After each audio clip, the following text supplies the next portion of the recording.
I know that we didn't exhaust everything possible in Genesis chapter 3, but that means we'll have to come back to it at a future date. We'll come back to it more than once because, frankly, all of the Bible comes back to it. But we get to Genesis chapter 4, and we need to understand something, that our sin has residual effects. I think we would do well just to talk about the family structure and what that looks like. So you have these two adult men. These aren't little boys. They're not children. The text does not present them that way. These are men probably who already have established themselves. I mean, you have one who has a flock, maybe flocks, the other who has been, if you will, whether he's farming, the way we understand farming, that is tilling up the ground and putting seed in, or farming in a sense of gathering fruit from trees, that's not important. But this isn't like, okay, they were driven out of the garden, and 2 days later, the boys got in a fight and one died. I think we need to recognize that the text intentionally doesn't tell us, if you will, the exact amount of time that's lapsed. Of course, we get the critic who shows up and says, well, where did Cain get his wife? And that's our fault. Frankly, that question is our fault. Because we've gone to the book of Genesis, and we suppose that God is exhaustively answering every question about creation. That He's laying out every fact or detail for you possible. That's not what this is. This is a divinely inspired, theologically interpreted, it's history theologically interpreted is what I want to say. It's God's interpretation of the events. Now, does that mean these events did or did not happen? No, these events happened. But they're being told in a succinct format so that we can understand. In fact, if you didn't have the story about Cain and Abel, the text you could read right from the expulsion from the garden right into chapter 5. I mean, if you just look at the way chapter 3 ends, and you could go right into chapter 5, this is the book of the generations of Adam. It would feel like it has just that would be a very normal flow for the book of Genesis. So why is this inserted? Well, it's an historical event, but it's inserted for theological reasons. It's to show you the effects, the residual effects of this rebellion against God. And you see further alienation. The alienation continues in relationships that are supposed to be beautiful. They're supposed to be God-honoring. So it's not just between the husband and the wife. I don't know, sometimes I think that I should preach these messages a second time on Sunday morning. Because it's not just between the husband and the wife. There's a residual effect. The sin of the husband and the wife has residual effects onto the children. This isn't Cain in isolation. This is Cain living out the effects of sin. Now, we know that Cain is the first murderer. However, I think we haven't done enough evaluation of the text to really understand Eve's part and role in what is transpiring. Now, if you look at the text, you notice something. Now, Adam knew Eve, his wife. Now, this is them coming together, two becoming one flesh, and their marriage now is producing offspring. And she conceived and bore Cain, saying, I have gotten a man with the help of the Lord. Now, that's one way of translating it, but it's certainly not the only way. Cain and gotten, or received, in the Hebrew, it's a word play. Now, there's a number of things that she could be saying here. I'm not sure that we can know for certain, but I do think that it's possible that she is comparing herself to God. I think the ESV kind of waters it down here a little bit, but she is referring to her child, a baby, as a man. Did you notice that? Now, you might have thought nothing about it before, but in the scripture, moving forward, we don't see baby boys being called men. Now, why is this important? Perhaps she sees in this child the future man, the beginning of a race. That's possible. I think it's unlikely. Or maybe she's hinting that the ground, which remember is very similar to the name Adam, in the Hebrew it's Adamah, brought forth Adam, the man. Now the woman, the Ishah, is generating the Ish, or the man. It's interesting because this word gotten is used of God's creative activity in other places. So, could it be that Eve, in her sin, is being arrogant, where we find the Lord formed the first man and Eve formed the second, literally? Could she be saying, I've created a man with the Lord, and by with, that is, that together, equally, putting herself maybe in rank with him? You say, wait a minute, why does this matter? Well, because the debate rages even to this day. Does it not? Who has authority over that child?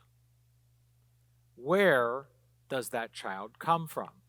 Certainly we can answer those questions biologically. That's easy. That's an easy answer. We understand that you have to have a biological male and a biological female to create. Males beget. Females give birth. It's important for us to remember. But in our society, we've set back and we have quietly allowed this narrative to advance that it's simply the woman's child. It's simply her baby. It's just her body. In the parking garage the other day, there was a sticker on the back of a window. There are times when you have to mentally process consequences for your actions. So when I see things, I have to go through a checklist. Will I go to jail? Will I lose my job? Will I lose my ministry? What will that look like? And on the back window was a uterus. And it said, keep your lawls off my body.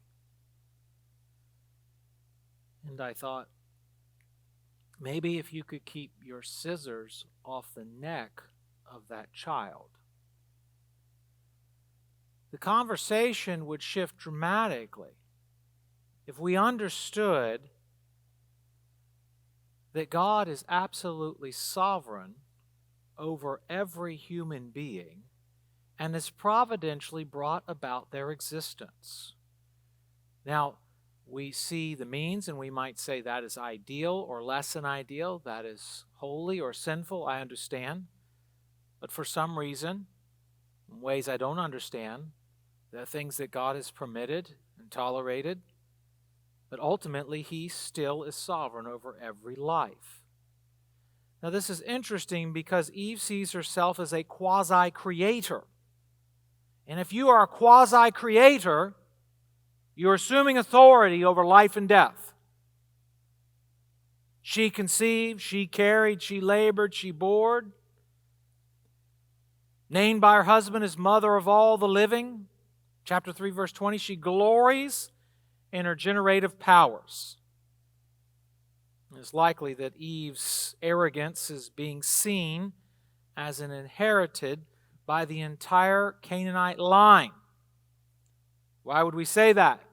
Well, because it has bookends. She claims authority, I think, in the text over life. This is interesting because we just read this text. I dare say sometimes we need to hit the brick wall that is Pastor TJ. This isn't just two simple farmers that grabbed a piece of fruit off the wrong tree and their kids got in a scuffle while they were having a Bible study. Far from it. These are depraved and wretched sinners who are in open rebellion against their Creator. And that Creator continues to show them grace. But notice what follows this account, because I told you, could not we read the text from the end of chapter 3 right in the beginning of chapter 5, and you would have just flowed right in and said, here's the genealogy of Adam. It would have had a very natural flow to it. You wouldn't have thought anything about it. You wouldn't expect an interruption. In fact, the interruption is peculiar. It's the same way that when you get into 38 through 50, you got the story of Joseph and the coat of many colors, and you're excited. And then you get chapter 39, and you're like, what is Judah doing up there? And that's his daughter-in-law. What's happened? What is that whole story? I don't know what to do with it. It's not in my utmost for his highest. I don't know what to do with that one, okay? It's not the devotional reading I thought that it was. What do you do with this interruption? Well, it's to cause you to stop. The bookends are murder. Is that not what we see in these two bookends? Cain, and then we see his descendant, Lamech, who's out killing people as well. But actually, he's bragging about his killing spree. So, if I'm the one giving life, then I have the right to take it. I think there's a richness to the theological points here that we find in these early chapters, and I hope, if nothing else, that you realize that without chapters 1 through 11, none of the Bible will make sense. It's all foundational. Well, now we go to the children. We have one who's a shepherd and one is a farmer. And again, she bore his brother Abel. Now, Abel was a keeper of sheep, and Cain a worker of the ground. In the course of time, again, here we don't know how long, and that's not the point. We get all kinds of questions all the time. We get questions like this, and we get questions like, what language do they speak? I don't know. It doesn't tell us, so let's move on. I think if we focused more on what it told us and less on trying to fill in the blanks, we'd be on much better ground. In the course of time, Cain brought to the Lord an offering of the fruit of the ground. I want you to pay attention there. We read throughout the Scriptures what the Lord requires. He requires the first fruits. This does not say that he brought the first fruits, simply an offering of the fruit of the ground. Now, the word ground is appearing not only in Genesis 3, but now it's going to appear throughout the text here. And Abel also brought of the firstborn of his flock and of their fat portions. As you continue to read through the first 5 books of the Bible, you will see that this is essentially the equivalent of the first fruits. It's the better part. It's the part that's set apart in the sacrificial system for God. And the Lord had regard for Abel and his offering, but for Cain and his offering, he had no regard. Well, why is that? We see that Abel brings the first, or what was reserved for God, and Cain simply brings whatever he wants, showing an indifference, simply discharging a duty. There's nothing in this that's sincere. But of course, we see in Hebrews chapter 11 that Abel worships God by faith. Why? Because there had to be a specific way. And who decided the way that God would be worshipped? God decides how he will be worshipped. There must have been a specific time. I mean, there's an appointed time that he comes and brings this offering to the Lord, probably a specific place. He does so by faith. You say, why would we even come to those conclusions? Why would you make those conclusions? Well, because we see others in this early era, like Job or Abraham, worshiping at specific places and offering sacrifices to the Lord. Well, Abel is signifying that he recognizes God as the author and owner of life. Do you not see the contrast here? Eve has elevated herself. Her own words are elevating herself. This is not simply a humble response to the birth of a child. This is I think, an arrogant statement, a statement of great hubris.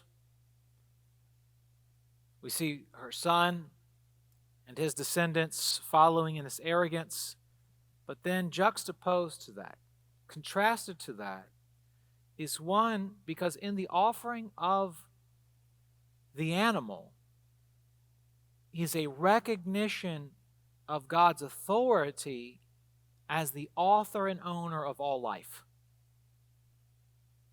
Why? Because, as the text would say, that the life is in the blood. Now, we understand that it's a theological statement.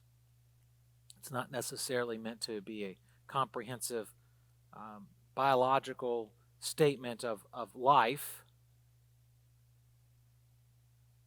But think about the difference here. Where does Abel learn these things? Is it possible that Adam has now accepted the teaching mantle again and is teaching his son? Or has God revealed this to him directly? I don't know. But his offering demonstrates that he recognizes God as the owner and author of all life. So what happens? Well, Cain is rebuked. We're going to see that consistently here. He's rebuked a lot. Of course, we might like to think that we're the Abel in the story. I would be Abel, I would bring God the right offering, but the reality is that we really can't read ourselves in the story. That'd be wrong, but if you're going to read yourself in the story, you should probably read yourself in as Cain. That's probably more like who we are. But notice there's a structure here in verses 4 and 5. It starts with this, and Yahweh had regard, of course, and it ends with, he had no regard. And in the middle, you have the contrasting of these two offerings. And of course, we're going to see that the entire sacrificial system is based on this idea that God is the author and giver and owner of life. Now, Cain is corrected. So here God, yet again, approaches humanity with grace. We're seeing this consistently. Now the story is being laid out that humanity will continue to fail and fail in horrible ways. And God approaches with grace. Notice, and so Cain was very angry, or he burned with immense anger, and his face fell. And the Lord said to Cain, why are you so angry, and why has your face fallen? As if the Lord doesn't know. Remember, he knew where Adam and Eve were. So these questions aren't him, they're not God doing an investigative journalism. He already knows. The fact that he's asking the question should key you off to the fact that this is an opportunity for Cain to receive grace. The fact that God is still communing with him, although Cain did not show any real genuine interest in communing with God. What sort of God are we dealing with in these pages? What sort of God's being introduced here? Humanity at its worst, and yet this God continues to manifest grace. It's significant that Cain does not reply to the Lord's questioning and rebuke, but instead speaks to Abel. If you do well, you will not be accepted. And if you do not do well, sin is crouching at the door. That phrase carries with it the idea in some of the Akkadian languages like a demon is crouching at the door, because it carries with it the idea of masculine. It's a masculine concept. And it's interesting because this is a mix of words here that are difficult, but it probably carries with it the idea that sin, somewhat personified maybe in a demon, not that all sin is a demon and demons are always around you, I don't mean that, but the idea that demonic influence is waiting to pounce. Its desire is contrary to you, but you must rule over it. Probably literally you must rule over him. That is, the sin is being personified, in possibility of maybe a demon, you must take control of this situation or it will control you. We only need to flash back to chapter 3 to see that very thing happen. But notice, and I think this is important, I remember the first time I heard this story. I was in a Sunday school class, Little Church of Christ, Alexandria, Kentucky. I was confused while devouring as many cookies as I could in a small cup of Kool-Aid why he would have killed his brother. It made no sense to me. I didn't understand. But he doesn't speak to God. Did you notice that? Instead, he shifts his attention. Cain spoke to Abel, his brother. Now, another thing I want you to notice, because this is important that we examine the text in a critical way. I don't mean critical in a sense like you're here to try to prove the text wrong. Try if you want. We'll be ready to defend it. But Abel is called Cain's brother. But Cain, from what I can tell, I don't see it, where he's referred to as Abel's brother. Cain spoke to Abel, his brother. So here Abel's being recognized as Cain's brother. Now why? Because he has been a brother to him. And I think that since Cain hasn't been a brother to him, that's why he's not referred to this way. When they were in the field, now it's interesting because when you get into the law, later on in the law, this when they were in the field isn't just, I don't think this is just a secondhand comment.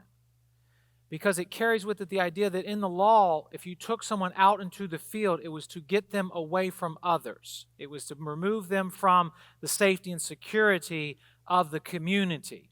And it carried with it the idea that such action was presumed, there was a presumption that such activity meant that this action was premeditated. This is like a luring out or finding one in a moment of vulnerability. So it's not simply that this Abel is out working in the field. The text, I think, is bearing out that there's a premeditation to this, that he doesn't get out there and the argument gets hot and it's a sudden impulse, but there's a premeditation to this. And when they were in the field, of course, you have to ask yourself, what's Cain doing in the field? He doesn't take care of the flocks. He rose up against his brother Abel and killed him. Notice again, his brother Abel. Now, at this moment, I'm shocked again by the text. You would think there would be swift and instantaneous justice. But at this moment, we have to just pause. And we need to go back to chapter 3 because they were told that if they ate of the tree, that they would surely die. Well, the Satan says, God says you will surely die, but they were told that they would die. Would they die instantly, right away, or was death certain? And I want you to think about the residual effects of sin being multiplied here, the arrogance and hubris being multiplied, that the first experience of death as a result of eating from the tree is not their own, but their sons. A pain that's unfathomable. The text doesn't want you just to rush through. Rushing through it doesn't allow you to take in the impact, to let it resonate, to just sit there for a moment.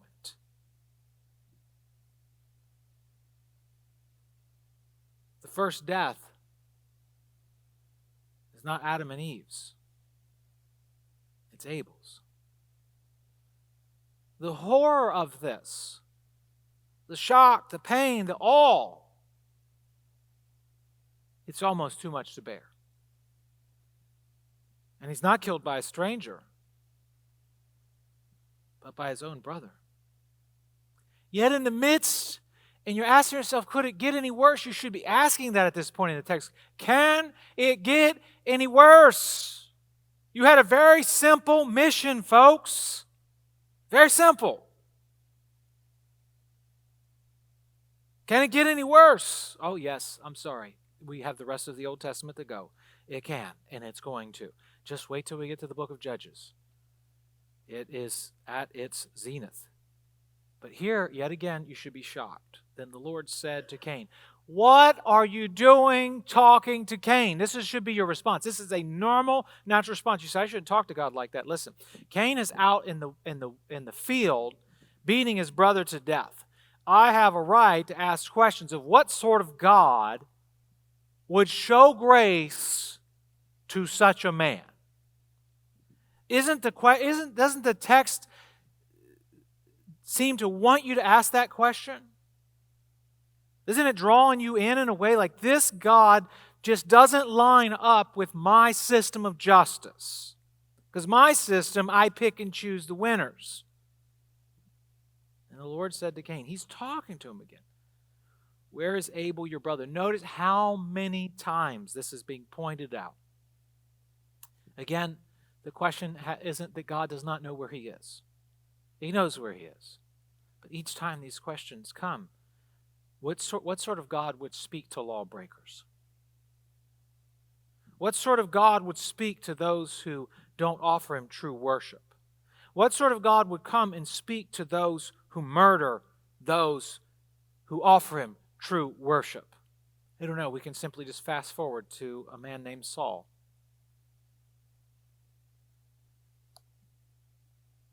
Now, what is his response? You would think at this point, you should beg for mercy. You deserve the death penalty. But no, he lies, and he does something that he must have learned from someone. I do not know. I don't know. And am I my brother's keeper?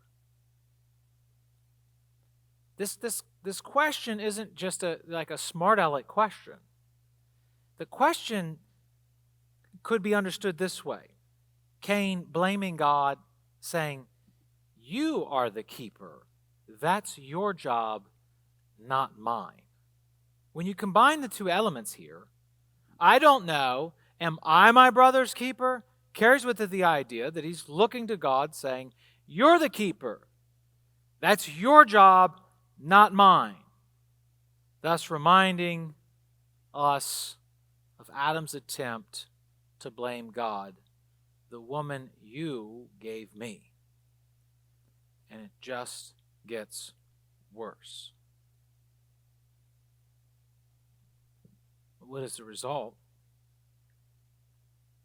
Again, the Lord is gracious. "What have you done?" "The voice of your brother's blood is crying to me from the ground." The man who said nothing in the text for the first time speaks in his death. Abel has said nothing, but now he speaks. Hebrews says, though he is dead, yet he still speaks. Is that not what it says in Hebrews chapter 11? Crying out from the ground. What is it about the ground? We keep hearing about the ground being cursed. And now even more cursed. But now, for the first time, we hear curse pronounced on humanity. Because remember, before the curse was pronounced upon the serpent and on the ground, and now we hear verse 11, "And now you are cursed from the ground, which has opened its mouth to receive your brother's blood from your hand. When you work the ground, it shall no longer yield to you its strength. You shall be a fugitive and a wanderer on the earth." This idea now is they're outside the camp, but he will be propelled even further. To be outside the camp is to be outside the presence of God in a covenantal sense. Now he speaks. "My punishment is greater than I can bear. Behold, you have driven me today away from the ground, and from your face I shall be hidden. I shall be a fugitive and wander on the earth. Whoever finds me will kill me. Now, of course, the question was, okay, what is he talking about, other people? There's only 4 people. No, the text does not say there's only 4 people alive at this time. The text is highlighting these people. Certainly there were 2, and then there were more. So at this point, how many others are living? We don't know. I shall be a fugitive and a wanderer on the earth, and whoever finds me will kill me. It's interesting. He's concerned about the very thing that he's done. Now he's worried about it. This idea of self-preservation comes through. Then the Lord said to him, "Not so. If anyone kills Cain, vengeance shall be taken on him sevenfold." And the Lord put a mark on Cain. I don't think there's a mark on him per se. I think the original text bears out a mark for Cain. I think that's a stronger translation, lest any who would find him should attack him. So it's not like he went around and he had some special mark on his body. I think the mark is that statement. Then Cain went away from the presence of the Lord and settled in the land of Nod, east of Eden. And it's interesting, this is also another wordplay, because this idea of going away to the city of Nod, it's a wordplay because wanderer in Hebrew is nud. So he is this wandering, that city will itself be a perpetual reminder of his alienation from God, because he refused to heed God's voice, to repent and find mercy. Well, I realize that we'll be taking a little bit of a break. It does seem peculiar that we would start with Lamech when we come back. So I'll simply just mention this now. We won't just talk about Lamech. We'll talk about others as well. But I will just simply mention that this is now a man who kills and brags about it. It doesn't take long that humanity is spiraling out of control. This is a man who not only kills, but takes multiple wives and brags about it. The institutions that were supposed to be safeguarded, to be holy and pure, have been wrecked within just a few generations. But for the grace of God, there go I. So let us be grateful tonight for God's grace, that we serve a God who speaks, who shows himself, who reveals himself to those who are unworthy. Because I am reminded, as I'm looking at Cain and being very harsh, that we're not the Abels of the story. I would argue that we probably are more like Adam, Eve, Cain, Lamech, and others. But because of the grace of God, we are no longer like them. We have been redeemed, and for that I'm grateful. Let us pray.